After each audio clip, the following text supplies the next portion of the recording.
बढ़ेगा इंडिया तभी तो बढ़ेगा आगे इंडिया। दोस्तों नमस्कार, मैं सतवीर, आप देख रहे हो एसएस न्यूज मामन। आज हमारे साथ मौजूद हैं आईसीएस कोचिंग सेंटर पलवल के अंदर स्थित है, तो हमारे साथ मौजूद है मैम। इनसे जानेंगे आखिर आईसीएस कोचिंग सेंटर बच्चों के उज्जवल भविष्य के लिए क्या कार्य कर रहा है। मैम सबसे पहले तो आपका स्वागत है हमारे पास। Thank you so much sir. पहले तो मैं एसएस न्यूज का बहुत ही आभार प्रकट करूंगी कि सर ने हमें टाइम दिया और हमारी बात को वो बच्चों तक पहुंचाने में हमारी मदद कर रहे हैं। सबसे पहले तो हमारे दर्शकों को और क्षेत्रवासियों को अपना परिचय। मेरा नाम बबीता है और मैं आईसीएस कोचिंग सेंटर चलाती हूँ पलवल में, किठवाड़ी चौक पे। जी sir. Ma'am ICS coaching centre का आखिर उद्देश्य क्या है? इस कोचिंग सेंटर का उद्देश्य है कि जो हमारे आने वाले पीढ़ी है, जो हमारे बच्चे हैं, वो बेरोजगार ना रहें, उनको एक रोजगार मिले, वो नशा ना करें, वो इधर उधर ना भटकें गलत कामों में, या फिर वो क्राइम की तरफ ना जाएं, नशे की तरफ ना जाएं। उसके लिए बेहतर है कि उनको एक अच्छी एजुकेशन दी जाए, एक सस्ती एजुकेशन दी जाए, जिससे वो बच्चे जुड़कर अपना एक बेहतर फ्यूचर बना सकें। मैम यदि बात करें, आपने एजुकेशन को लेकर बात करें, हर माँ बाप चाहता है कि मेरा बच्चा सरकारी नौकरी प्राप्त करे। कहीं ना कहीं बच्चों को ये नहीं पता होता कि 10वीं के बाद बच्चा करे क्या, 12वीं के बाद बच्चा करे क्या। क्या कहना चाहोगे उन पेरेंट्स को और बच्चों को? पहले तो मैं उन बच्चों को कहना चाहूंगी जो 12th के एग्जाम देने जा रहे हैं, उनको बहुत बहुत हार्दिक शुभकामनाएं। वो एक अच्छे नंबरों से अपना 12th पास आउट करें।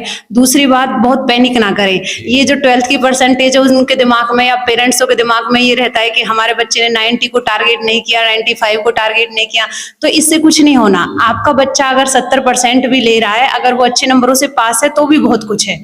एक्चुअली में सर आगे क्या है, आगे पेरेंट्सों को ये नहीं पता होता है, जो हमारे किसान माँ बाप हैं या जिम्मेदार ऐसे जो हैं, जो पेरेंट्स पढ़े लिखे हैं, उनको सबको पता होता है। जो बच्चे जो अपने ग्रामीण क्षेत्रों से जो पेरेंट्स आते हैं, वो पैसा तो लगाते हैं बच्चे के पीछे, पर वो बच्चे के ऊपर ही छोड़ देते हैं कि क्या करना है भैया, हम पैसा लगा देंगे, आपको जो करना है आप करो। और बच्चा डिसाइड नहीं कर पाता, या तो अपने उस फ्रेंड सर्कल के साथ जुड़कर कि चलो ये बीएससी कर रहे हैं तो हम भी बीएससी कर ले, ये डिप्लोमा कर रहा है तो मैं भी डिप्लोमा कर लेता हूँ। लेकिन उसका अपना कोई उसे पता नहीं होता कि इसका आउटपुट क्या निकलना है, उसे आगे किस फील्ड में जाना है। अगर उसके पास कल नौकरी नहीं हुई तो उसका क्या होगा।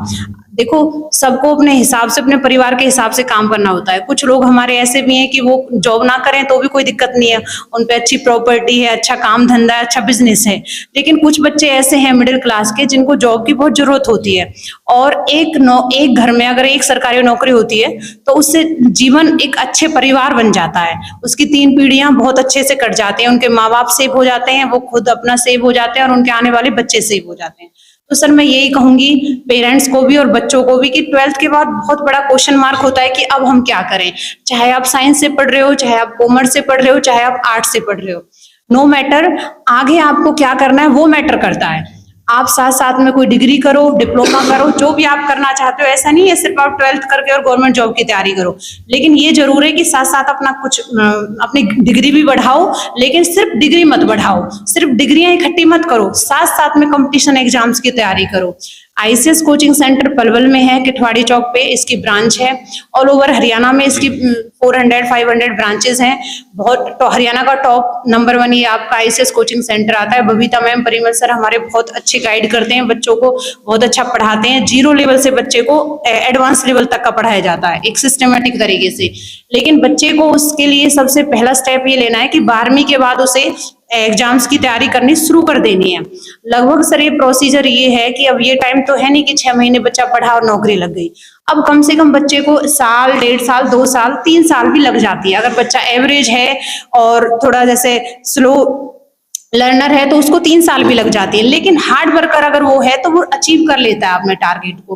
कुछ बच्चों का आईक्यू लेवल अच्छा होता है, वो साल भर में भी लग जाते हैं। लेकिन साल भर हम अपनी तरफ से कहते हैं कि सिलेबस को करने में, सिलेबस आपका है जैसे सब्जेक्ट आपके, मैं सब्जेक्ट का नाम बताना चाहूंगी, रीजनिंग है, मैथ है, जीएस है। जीएस अपने आप में इतना बड़ा सब्जेक्ट है, बहुत टाइम लेता है। और आपका हिस्ट्री है, हिस्ट्री भी हमारी 3 हिस्ट्री होती है, मॉडर्न हिस्ट्री, मेडिएवल, और आपकी एंशिएंट हिस्ट्री होती है। पॉलिटिकल साइंस है, और आपकी physics physics, chemistry, biology, geography, world geography, static GK, current affairs, English, Hindi. अब किसी भी सब्जेक्ट को आप लाइट नहीं ले सकते हो। तो बच्चा बेसिक से शुरू से अगर हर सब्जेक्ट को पढ़ के चलेगा तो बेसिकली वो 2 साल में नौकरी उसकी पक्की हो जाएगी। जब तक उसकी डिग्री आएगी उसके हाथ में, अगर वो अच्छा पढ़ेगा तो उसके हाथ में जॉब मिल जाएगी उससे पहले। फिर डिग्री से आप कैसे फायदा उठा सकते हैं? डिग्री से आप आगे अपने आप को प्रमोट कर सकते हो। अगर आप आज कांस्टेबल लगे हो तो कल आप सब इंस्पेक्टर लग जाओगे। अगर आपको सीजीएल लेवल पे जाना है तो उसके लिए आपको डिग्री चाहिए। लेकिन बेसिकली बच्चे को क्या करना है सर, उसको पहले अपना एक जॉब पक्की करनी है, चाहे वो क्लर्क में लग जाए, चाहे वो ग्राम सचिव, पटवारी, चाहे वो आपका एसएससी जीडी में लग जाए, UP police, Delhi police, railway में, एनटीपीसी में, बैंकिंग में, बहुत सारे ऑप्शन है, एचटेट, सीटेट। तो पहले एक जॉब पकड़नी है, चाहे वो कोई भी जॉब मिल जाए। उसके बाद आप स्टेप बाय स्टेप आगे बढ़ सकते हो। आगे बढ़ने के लिए कोई मनाही नहीं है, लेकिन आपके पास अगर एक बेस होता है तो वहां से आपको एक तसल्ली हो जाती है, कॉन्फिडेंस बन जाता है कि भैया मुझे चिंता नहीं है, मेरे बच्चों का सिस्टम हो गया है। अगर मैं मंथ में मेरे 35,000 40,000 आएंगे ही आएंगे, मेरे घर का खर्चा आराम से चलेगा ही चलेगा। उसके बाद वो अपना आगे पढ़ाई को कंटिन्यूअसली रख सकता है। वो तो सर फिर आप जब बेस क्लियर हो जाता है ना, एक पेपर क्लियर हो जाता है तो फिर 10 पेपर भी क्लियर हो जाते हैं। जब तक आपका एक पेपर क्लियर नहीं हो रहा है, जब तक आपके 10 भी नहीं हो रहे हैं। जिस दिन आपकी नौकरी लगती है उस दिन एक नौकरी नहीं सर, फिर आने वाले 1 साल में आपको इतनी जगह सिलेक्शन मिल जाता है कि फिर आप कंफ्यूज हो जाते हो कि मैं कौन सी ज्वाइन करूं। तो ये पर होता उनके साथ ही है जो कंटिन्यूअसली टाइम के साथ, पेशेंस के साथ लगातार सही दिशा में मेहनत करते हैं, और वो सही दिशा देने का काम करता है हमारा आईसीएस कोचिंग सेंटर। और पलवल का बेहतरीन है और 8-10 साल से पलवल में चल रहा है। और सर यहाँ से भी काफी सारे बच्चों का सिलेक्शन हुआ। अभी भी हमारी ब्रांच से अभी जब सीएम साहब ने शपथ ली थी तो 15 बच्चों का सिलेक्शन अभी हुआ है। अभी जो हमारा अभी जो रिजल्ट आया था ग्रुप सी का और ग्रुप डी का, 15 बच्चों का सिलेक्शन अभी करंट में हुआ है। पहले बहुत बच्चे लग चुके हैं। अभी एक लड़की है उसका ग्राम सचिव में हो गया है, एक लड़की है ग्रुप डी में लग गई है, एक लड़का है अभी यंग अमन नाम का, वो चिरावटे से था, वो शायद वो हाँ गुलवाड़ी से, अभी वो उसमें कांस्टेबल लग गया है। अभी एक फौजी साहब लेके गए हैं, वो पृथ्वी से आते थे, उन्होंने 2 नौकरी हमारे हाथ से मिली थी उनको, ग्रुप डी और पुलिस की। तो पहले उन्होंने ग्रुप डी को भी ज्वाइन किया जब तक पुलिस का रिजल्ट नहीं आया था। तो मैं वही कहना चाहती हूँ कि जो जॉब हाथ पड़े पहले उसको पकड़ लो, फिर उसके बाद तुम्हारी चॉइस है, एक को छोड़ो दूसरी को पकड़ो। जब आपके पास ऑप्शन आ जाते हैं तो आप बेहतर को चूज कर सकते हो। लेकिन बेसिकली जब तक आप पे एक जॉब है तो वो एक जॉब आपको लेनी है। आपको ये नहीं देखना कि नहीं मैं तो सीधा यूपीएससी में ही जाऊंगा, नहीं। हमें अपने परिवार के हिसाब से, अपने घर के हिसाब से, अपनी परिस्थितियों के हिसाब से स्टेप लेना है।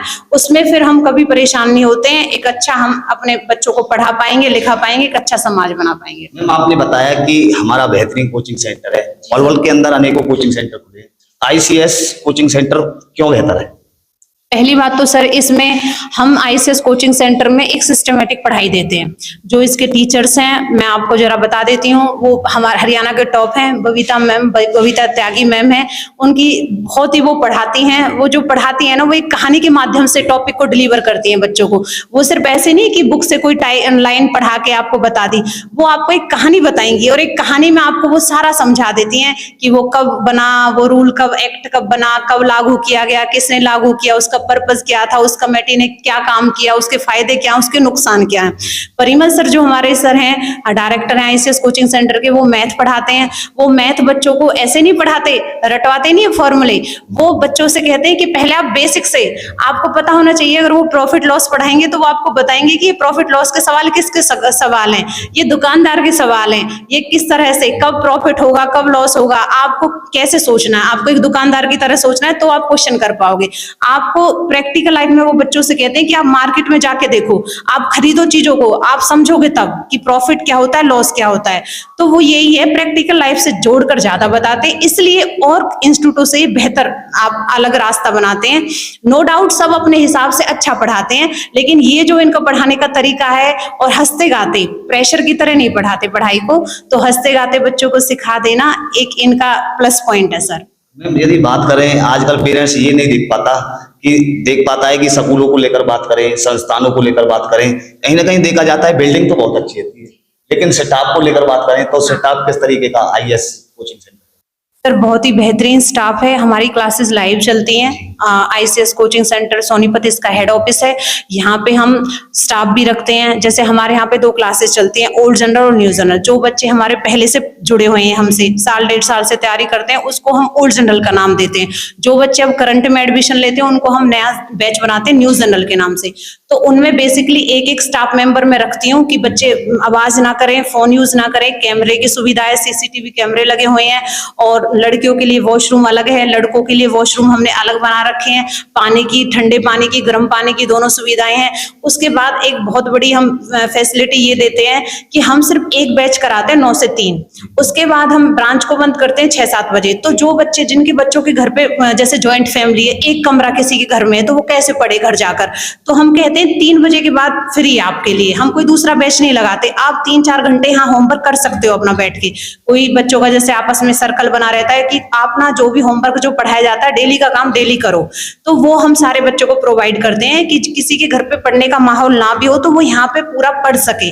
अगर वो बच्चा यहाँ पूरा पढ़ रहा है तो उसे कोई कामयाब होने से नहीं रोक सकता। तो ये सारी फैसिलिटी भी इसको सबसे अलग बनाती हैं।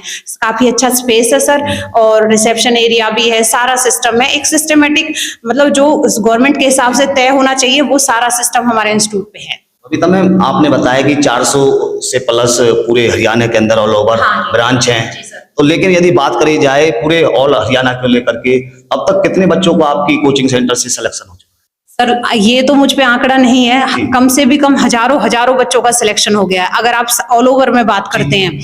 क्योंकि सर एक्चुअली अब हमने ऐसे ही कभी आंकड़ा लिया नहीं है, अब मैं इसे मई से संभाल रही हूँ, 2024 मई से मैंने इसे हैंडओवर किया है। लेकिन बहुत ही प्लस आप इसको किसी भी डिस्ट्रिक्ट में जाके कहीं भी पता कर सकते हैं। कोई ऐसा घर नहीं है जो ICS को ना जानता हो, कोई ऐसा इंसान नहीं है जो इंस्टाग्राम चलाता और बबीता मैम को ना सुनता हो, क्योंकि वो एक मोटिवेशनल स्पीकर का भी काम करती हैं।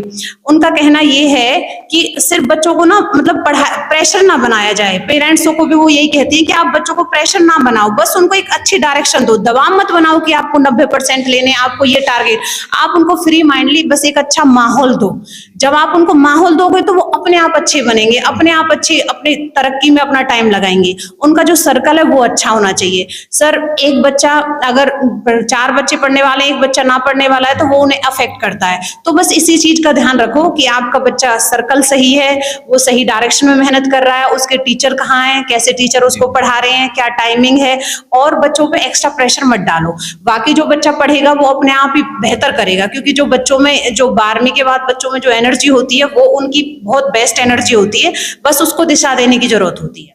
यदि बात करें जाए पलवल जिला को लेकर बात करें तो पलवल के अंदर कितना सिलेक्शन आपने?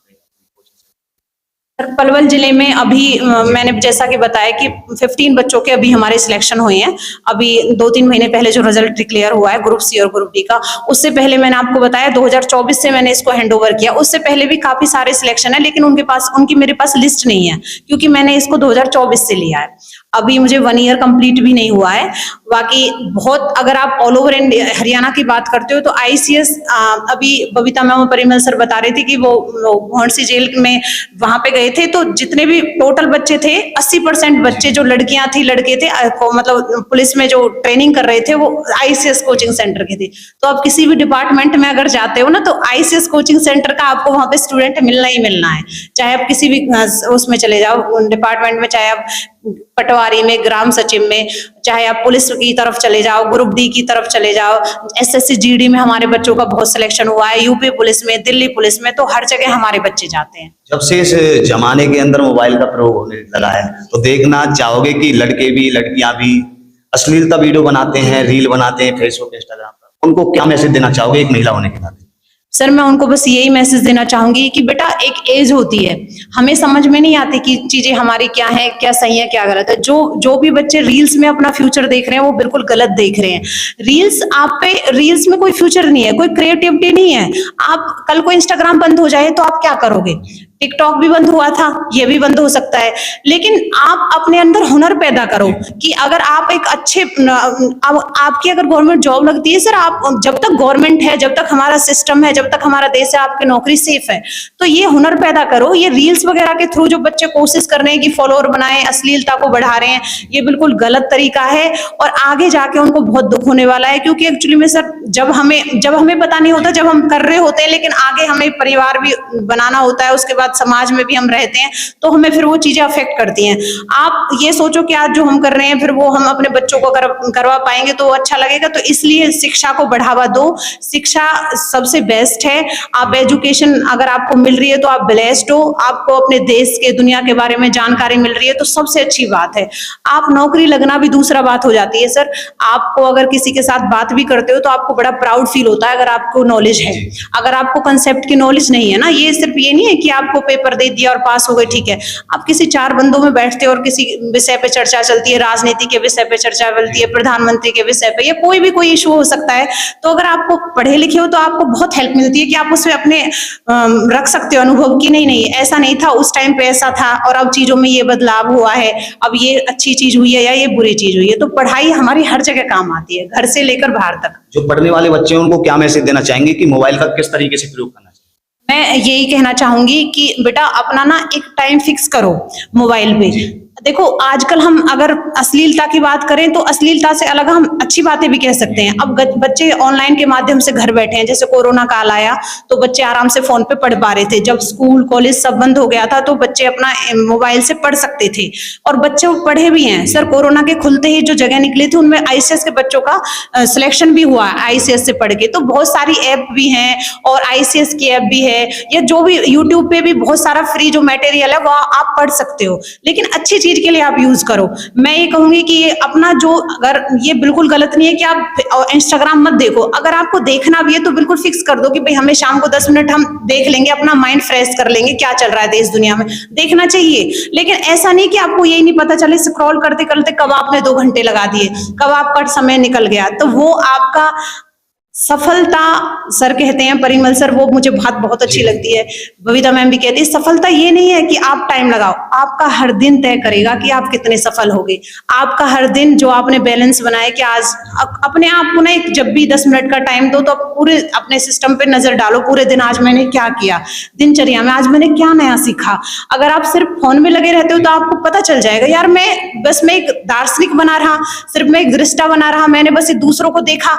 वो लोग तो अपना पैसे कमा रहे हैं इंस्टाग्राम वाले, लेकिन आप क्या कर रहे हो? आप सिर्फ देख रहे हो, आप उनके पैसे कमाने का जरिया बन रहे हो, ना कि आप खुद कमाने के काबिल बनोगे। तो इसलिए इंस्टाग्राम फेसबुक इनको बहुत कम करो।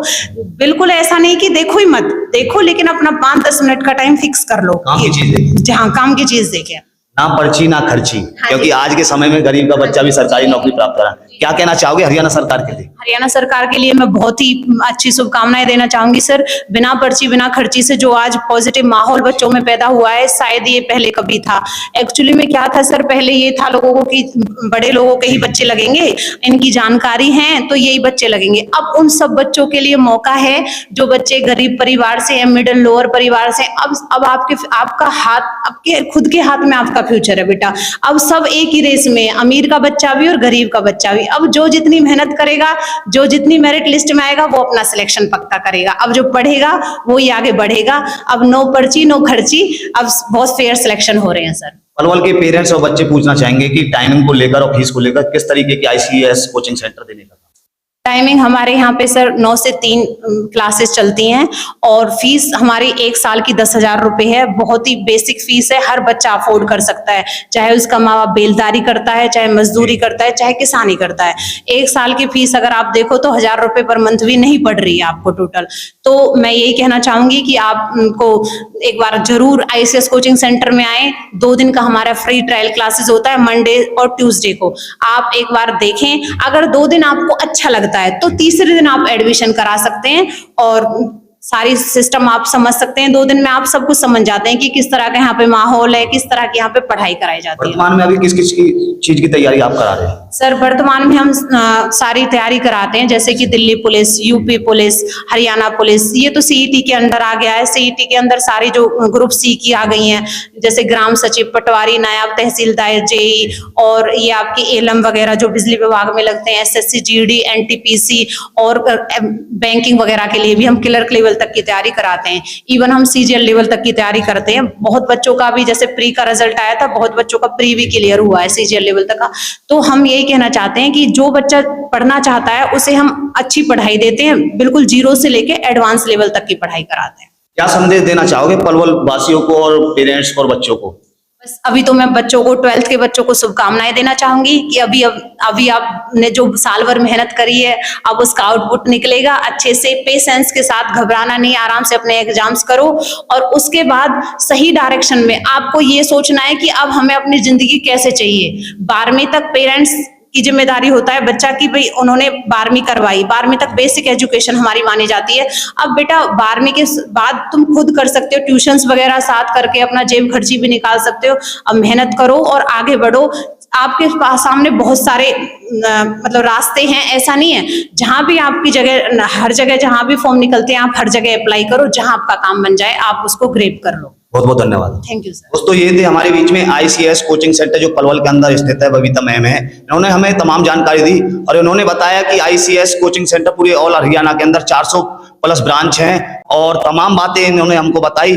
आज यदि जिस तरीके से हरियाणा सरकार के अंदर ना पर्ची और ना खर्ची के तहत बच्चे लग रहे हैं, पहले देखा जाता था कि नेताओं के बच्चे, बड़े लोगों के बच्चे लगते थे, लेकिन आज एक मजदूर का बच्चा भी सरकारी नौकरी प्राप्त कर सकता है। मैम आपका एक बार पुनः बहुत बहुत धन्यवाद। Thank you sir. दोस्तों आप बने रहें और इस वीडियो को लगातार शेयर करते रहें। आप बने रहें तमाम खबरों के साथ एसएस न्यूज बामन के साथ। आप सभी का बहुत बहुत धन्यवाद। एसएस न्यूज बामन।